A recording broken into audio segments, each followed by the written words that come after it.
Hearts is a unique game, taking the worlds of Square and Disney and smushing them together.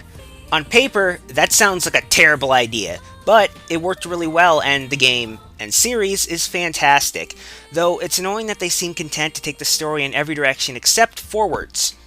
That aside, the game's early stages held various changes, from minor aesthetic differences to possibly being able to play as other characters. So, today on Gaming Mysteries, I'll be talking about the beta of Kingdom Hearts.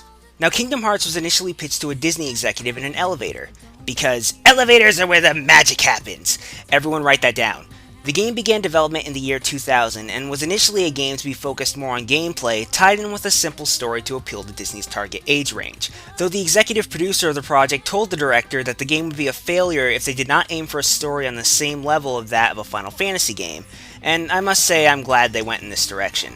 A beta trailer of Kingdom Hearts was released in 2001, and it's here where differences can be seen. Firstly, the characters' faces look funny and not that good. The comparison I keep reading is that they look like Cabbage Patch Kids, which I won't get into that, but okay.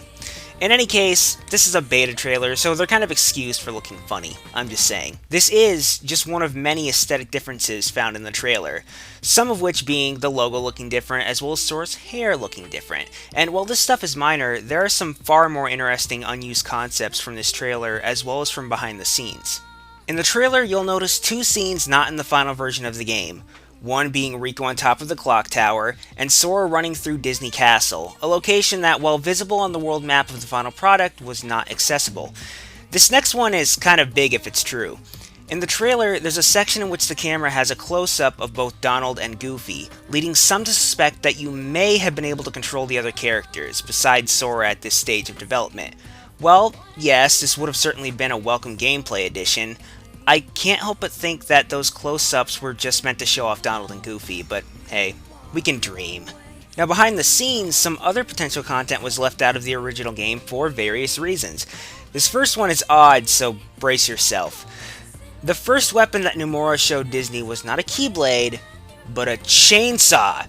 Yes, I said that.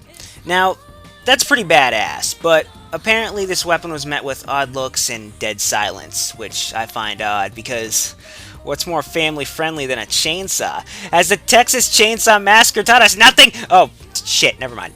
Another left out portion of the original game was the Pride Land stage based on The Lion King. This was evidently infeasible at the time because an additional program would be required to process movement on 4 legs, something that was needed seeing as how Sora would become a lion. This aside, an additional optional boss fight was left out of the game due to time restraints.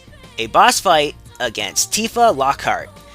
Everyone put on your special Final Fantasy VII hats. They on? Good. Of course, she was later included as a more developed character in Kingdom Hearts 2. One final thing worth noting is that there's a potential story difference noticed in this trailer. A monologue shows Sora having a conversation with someone, something that's different from the final game. And it also appears that in the game it would be Sora, not Kairi, that needed to be saved, based on some lines of dialogue. Both sets of dialogue read as, "That's right, Sora. Your body, your soul, your whole existence, they're all going to disappear." And, "Come on guys, we've got to save Sora. Square Enix, hire me as a voice actor!" But there's an overview of the beta of Kingdom Hearts. Hire me as a voice actor. While a lot of minor changes are unimportant, some of the more major ones are things I'm disappointed we didn't see in the final product. Chainsaws aside, the prospect of being able to control everyone in your party would have been a great gameplay element, had that even been true. Also, the potentially different plot would have been interesting to witness, to say the least. Though, as far as the content that was postponed until the proper sequel, I'm fine with that, as I feel it's better to put certain things off if the extra time will improve them, which is usually the case. With that said, this has been Gaming Mysteries. Thanks for watching.